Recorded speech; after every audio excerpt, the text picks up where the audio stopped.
Student, एक बार फिर mister RP sir classes के अंदर आज हम आपके लिए लेकर आए हैं संबंधित चैप्टर से ही संबंधित स्थानीय स्वशासन। स्थानीय स्वशासन लोकल गवर्नमेंट के अंतर्गत पार्ट 14 है हमारा, जो पाठ का अंतिम चैप्टर भी है, लास्ट चैप्टर संबंधित पाठ का। तो आज हम जानेंगे स्थानीय स्वशासन क्या है। स्थानीय स्वशासन क्या है, तो इसके अंतर्गत जैसा कि आप अपने संबंधित चैप्टर पाठ के अंतर्गत क्रमशः जितने भी वीडियो बनाए गए, भेजे गए, विषय वस्तु दी गई, तो उनको हमारा आग्रह है, एडवाइजरी है कि आप क्रमशः पाठ से संबंधित पूरे वीडियो क्रम से देखें, तो आपको पूरी विषय वस्तु पाठ की, चैप्टर की सही ढंग से मालूम हो पाएगी, जानकारी में रहेगी। तो आज हम संबंधित चैप्टर का अंतिम माने लास्ट हेडिंग टॉपिक ले रहे हैं, स्थानीय स्वशासन। जैसा कि प्रजातांत्रिक व्यवस्था के अंतर्गत जो भारत की लोकतांत्रिक व्यवस्था है, उसके अंतर्गत केंद्र की सरकार और राज्य सरकार अर्थात दोहरी सरकारें की व्यवस्था है, पर एक स्थानीय स्वशासन के रूप में भी यह जानना आवश्यक है कि हमारे भारत देश के अंदर संवैधानिक व्यवस्था के अनुरूप ही प्रजातांत्रिक सिस्टम में इस व्यवस्था को भी अपनाया गया है, यानी एक प्रकार से सत्ता का विकेंद्रीकरण हम कहेंगे। सत्ता का क्या किया गया है? विकेंद्रीकरण, यानी छोटे स्तर पर भी इसे, स्थानीय स्तर पर भी इसे लागू किया गया है, ताकि स्थानीय क्षेत्र से भी, उस स्थान से नागरिकों का, उस क्षेत्र की जनता का अपने स्थानीय क्षेत्र में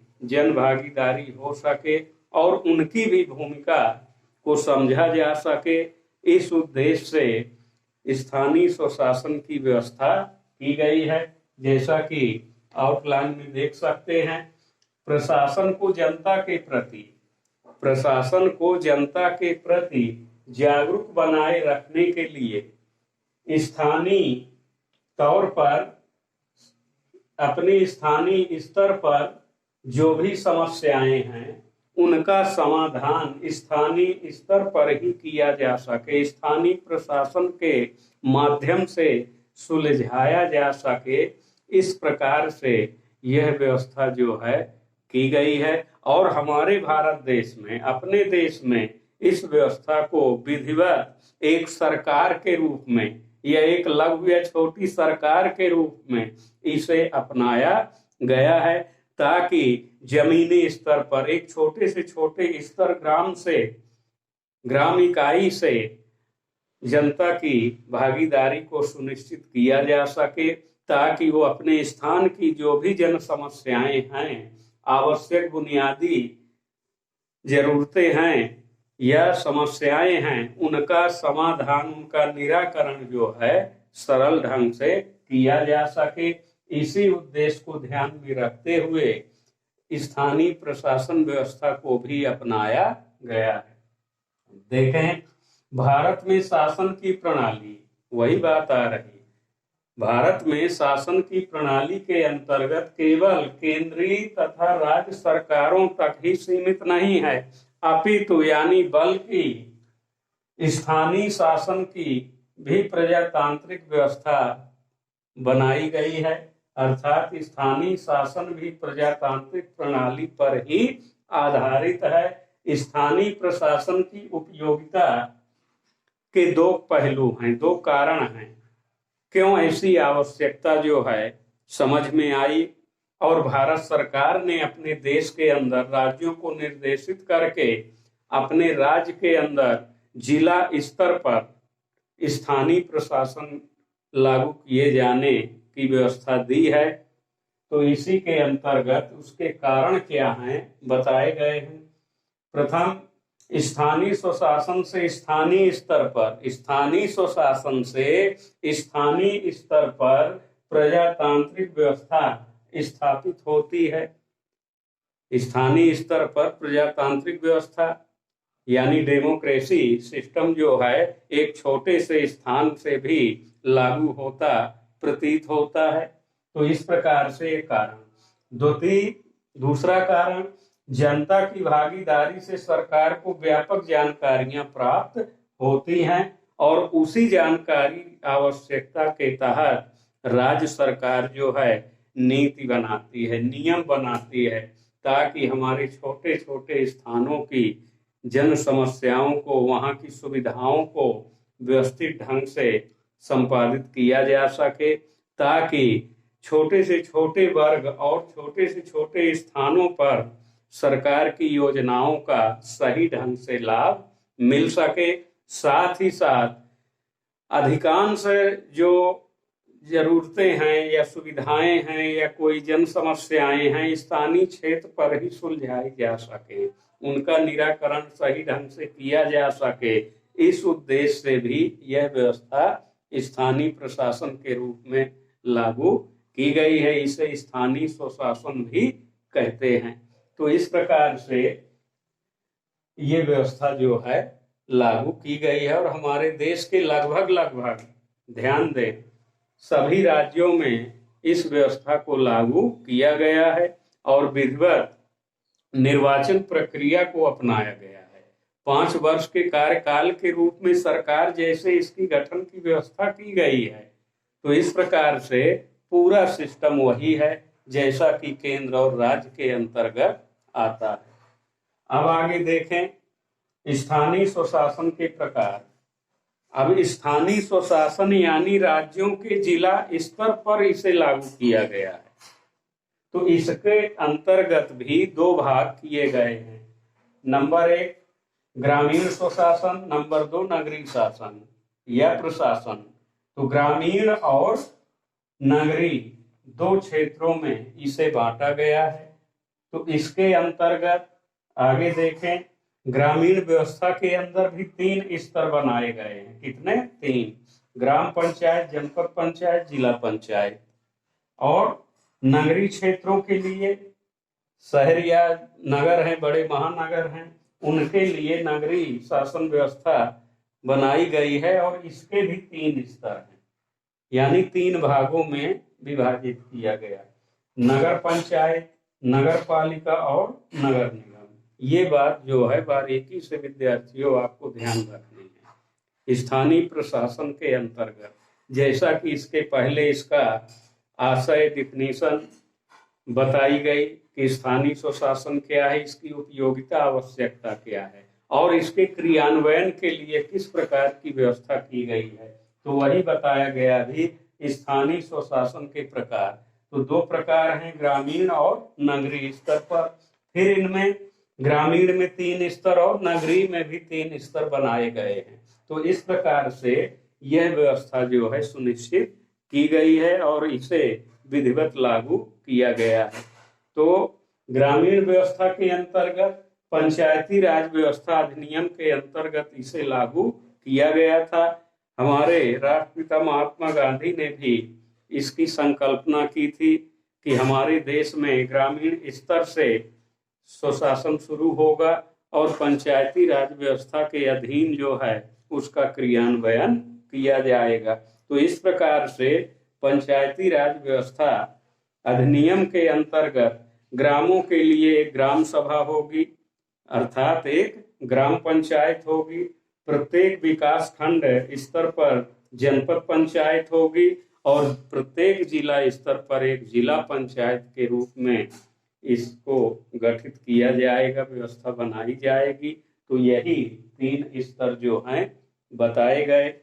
अब आगे ग्राम सभा अर्थात ग्राम पंचायत, यह स्थानीय स्वशासन की सबसे छोटी इकाई है। एक गांव ग्राम पंचायत ग्राम सभा के अंतर्गत आती है। ग्राम पंचायत का सदस्य सीधे जनता, अब बताया इसके पहले भी, इस व्यवस्था को भी पूरी तरह से निर्वाचन व्यवस्था से जोड़ा गया है। स्थानीय क्षेत्र से जनता एक अपने प्रमुख के रूप में, प्रधान के रूप में एक का चुनाव करती है और विधिवत मतदान द्वारा इसका व्यवस्था की जाती है। माने निर्वाचन प्रक्रिया स्थानीय गांव पंचायत की जो जनता है, नागरिक हैं, इसके पूर्व हम पढ़ चुके हैं मताधिकार और मतदान क्या है। तो वोट देने का अधिकार, मत देने का अधिकार गांव के अंदर, पंचायत के अंदर जो भी नागरिक 18 वर्ष से ऊपर हैं या हो चुके हैं, ऐसे लोग मतदान करते हैं। तो इस प्रकार सीधे ग्राम पंचायत के सदस्यों का चुनाव सीधे जनता द्वारा किया जाता है और उनमें से एक सरपंच का पद होता है, बाकी सदस्य पंच कहलाते हैं। कम से कम प्रत्येक गांव के अंदर, ग्राम पंचायत के अंदर 10 वार्ड होने चाहिए। अधिकतम हो सकते हैं पर कम से कम 10। एक मतदाता एक पंच को चुनता है और सीधे सरपंच का चुनाव जो है सीधे जनता के द्वारा वही मताधिकार वोट प्रणाली से निर्वाचन के बाद होता है। कई उम्मीदवार खड़े होते हैं सरपंच पद के लिए, जो सबसे अधिक मत पाएगा वही नियुक्त होता है। तो इस प्रकार से ग्राम पंचायत के अंदर जो गांव से जुड़े हुए कार्य हैं उन्हें पंचायत के माध्यम से कराए जाते हैं, जैसे गांव क्षेत्र के अंदर साफ सफाई करना, स्कूल, स्वास्थ्य, शिक्षा, सड़क आदि की व्यवस्था कराना, या किसी जन समुदाय से जुड़ी समस्याएं हैं उनका समाधान कराना, ये ऐसे कार्य जो हैं कराए जाते हैं। इसी प्रकार जनपद पंचायत विकास खंड स्तर पर, तहसील स्तर पर गठित होती है।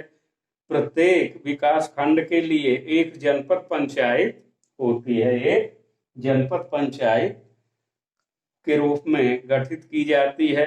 व्यवस्था वही है निर्वाचन प्रणाली के द्वारा। तो इसके प्रमुख को जनपद अध्यक्ष कहा जाता है और सदस्यों का चुनाव और अध्यक्ष का चुनाव जो है सीधे जनता द्वारा किया जाता है।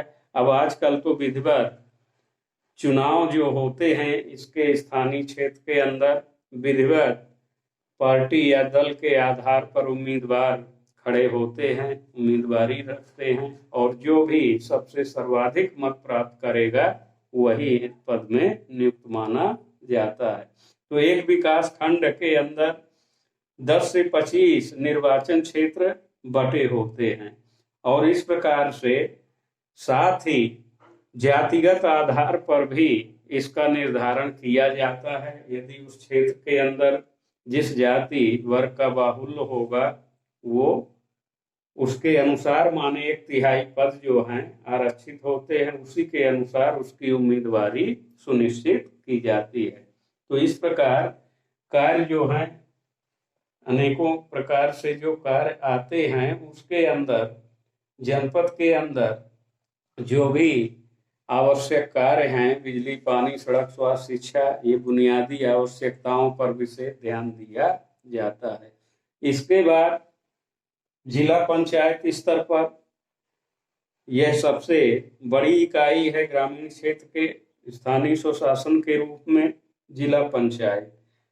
इसके अंतर्गत शीर्ष इकाई है स्थानीय ग्रामीण स्वशासन की, ये सबसे बड़ी इकाई है। इसके अंतर्गत राज्य सरकार द्वारा 50,000 जनसंख्या के आधार पर यदि 50,000 की जनसंख्या आती है या रहती है तो वहां एक जिला पंचायत का गठन होगा और वार्डों के अंदर 10 से अधिक या 35 के बीच में वार्ड मेंबर की संख्या हो सकती है।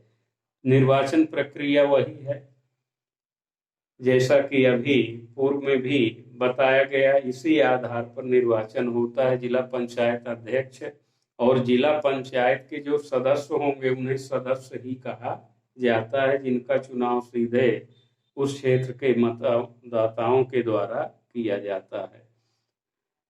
प्रत्येक पंचायत के अंदर सदस्य निर्वाचित होंगे, साथ ही साथ जिला सहकारी बैंक, जिला सहकारी विकास बैंक के अध्यक्ष, लोकसभा सदस्य जो जिले का प्रतिनिधित्व करते हैं, ऐसा सामान्य स्तर जो है बनाया गया है। साथ ही यह भी जान लेना आवश्यक है, जिला पंचायत अध्यक्ष को राज्य शासन के अंदर राज्य मंत्री के रूप में दर्जा प्राप्त होता है, ऐसी भी व्यवस्था की गई है। कार्य के अंदर जनपद पंचायतों, ग्राम पंचायतों पर जिला पंचायत का नियंत्रण होता है या उससे जुड़ी हुई समस्याओं का निराकरण कराना उसका काम होता है। जो भी राज्य शासन की योजनाएं आती हैं उनका जनपद, ग्राम पंचायत स्तर पर क्रियान्वयन कराना ये जिला पंचायत का कार्य होता है। तो इस प्रकार से यह ग्रामीण स्वशासन के अंतर्गत ग्राम पंचायत, जनपद और जिला पंचायत के गठन और संबंधित कार्य के बारे में आपको बतलाया गया। इसी क्रम में आगे नगरीय स्वशासन, जो केवल इनका संबंध है कस्बों, नगरों, शहरों से ही संबंधित होता है। इस स्तर के अंदर किसी भी प्रकार की ग्राम इकाई या पंचायत आदि का कोई भी समावेश नहीं होता। तो नगर पंचायत नगरीय क्षेत्र के अंदर आती है। जो कोई बड़े गांव नगरीय क्षेत्र के अंदर आ जाते हैं तो वहां एक नगर पंचायत का गठन होता है और उसके अनुरूप ही ध्यान से इसका गठन राज्य शासन द्वारा किया जाता है। तो इस प्रकार से नगर पंचायत में कम से कम 15 और अधिकतम 40 वार्ड होते हैं। नगर पंचायत में एक वार्ड का सदस्य निर्वाचित होता है, जिसे क्या कहते हैं, नगर पंचायत के सदस्य को पार्षद कहते हैं। ये ध्यान रखिए, ऐसे प्रश्न उपयोगी होते हैं। पार्षद कहते हैं। नगर पंचायत का जो प्रमुख होता है उसे अध्यक्ष कहते हैं और इस प्रकार से एक पद जो है उपाध्यक्ष का होता है जो निर्वाचित सदस्यों से बनाया जाता है। साथ ही साथ अन्य जाति, पिछड़ा वर्ग, अनुसूचित जाति, जनजाति, जाति वर्ग बाहुल्य के क्षेत्र से उनका आरक्षण भी होता है। तो इस प्रकार से इनका कार्य जो है अपने नगर पंचायत के अंतर्गत ही होता है। साफ सफाई करना, नदी नालों आदि की व्यवस्था कराना बस्ती के अंदर, स्वास्थ्य, शिक्षा आदि की व्यवस्था कराना, ऐसे स्थानीय कार्य इसके अंतर्गत आते हैं। इसी प्रकार नगर पालिका, छोटे शहर जो होते हैं, छोटे छोटे शहर, वहाँ एक नगर पालिका का गठन किया जाता है।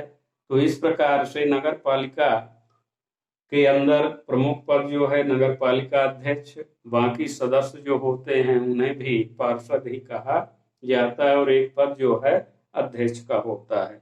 बाकी निर्वाचन की प्रक्रिया उसी प्रकार से है और कार्य भी लगभग वही कार्य हैं जो उस क्षेत्र के अंतर्गत आते हैं। इसी क्रम में नगर निगम जो है नगरीय प्रशासन व्यवस्था का एक सबसे बड़ा क्षेत्र है। जो बड़े बड़े नगर हैं, जहाँ की जनसंख्या लगभग 1 लाख से अधिक होती है, वहाँ एक नगर निगम का गठन किया जाता है। हमारे देश के अंदर नगर के बाद महानगर भी हैं, वहाँ 1 से अधिक नगर पालिकाएं भी आंतरिक क्षेत्र में गठित की जा सकती हैं। तो इस प्रकार से नगर निगम के अंदर जो प्रमुख पद होता है उसे महापौर कहते हैं और एक पद जो होता है उप महापौर का। तो महापौर, मेयर का निर्वाचन सीधे स्थानीय नगर की जनता के द्वारा किया जाता है, नागरिकों के द्वारा, और उनके चुने हुए वार्ड सदस्य जो हैं वो पार्षद ही कहलाते हैं। तो इस प्रकार से यह व्यवस्था विद्यार्थियों स्थानीय प्रशासन के अंतर्गत ग्रामीण और शहरी नगरीय निकाय के रूप में ये व्यवस्थित रूप से गठित की जाती है और इसका पूरा जो है संवैधानिक प्रजातांत्रिक डेमोक्रेसी सिस्टम पर ही इसकी व्यवस्था सुनिश्चित की गई है। इससे स्थानीय क्षेत्र के लोगों को बहुत अधिक लाभ और सुविधाएं मिल जाती हैं और राज्य सरकार का भी कार्य जो है बढ़ जाता है। तो इस प्रकार नगर पंचायत, नगर पालिका, नगर निगम के अंतर्गत कराए जाने वाले प्रमुख कार्यों में सड़कों, सार्वजनिक भवनों, लाइट, बिजली, प्रकाश की व्यवस्था करना, नगर की साफ सफाई रखना, कांजी हाउस खोलना, उनका प्रबंधन करना, जन्म मृत्यु पंजीयन करना, पानी की व्यवस्था, मकान, सड़क, बिजली, पानी, स्वास्थ्य, शिक्षा आदि की व्यवस्था करना, अग्निशमन यंत्रों की व्यवस्था करना और जनता हेतु कुछ ऐसे पार्क स्थल मनोरंजक बनाना। तो इस प्रकार से यह स्थानीय क्षेत्र पर शहरी निकाय के अंतर्गत आने वाले नगरीय सुशासन के एक प्रमुख कार्य हैं। तो इस प्रकार से विद्यार्थियों, आपके लिए आज ये विषय वस्तु दी गई और इस चैप्टर पाठ का, लेसन का ये अंतिम भाग है जैसा कि बताया गया। अब आप विधिवत जितने भी वीडियोज क्रम से भेजे जा रहे, बनाए जा रहे, आपके पास पहुंचाए जा रहे, तो आप YouTube के अंदर हमारे चैनल को जरूर देखें, सब्सक्राइब करें, लाइक करें और विधिवत अपनी पाठ विषय वस्तु को अच्छे ढंग से समझने का प्रयास करें ताकि आपके लिए आगे परीक्षा उपयोगी लाभप्रद विषय वस्तु बन सके। यही हमारी आपसे अपेक्षा है। इसी के साथ आज की बात समाप्त करते हुए फिर अगले क्लासेज वीडियो के अंदर जस्ट अगला चैप्टर लेसन की हम चर्चा करेंगे, उसके वीडियो आदि बना के आपके सामने विषय वस्तु प्रस्तुत करेंगे। तब तक के लिए आप पिछले जितने भी पाठ के संबंधित वीडियो हैं उनको देखकर, समझकर और अपने विषय वस्तु को तैयार करें।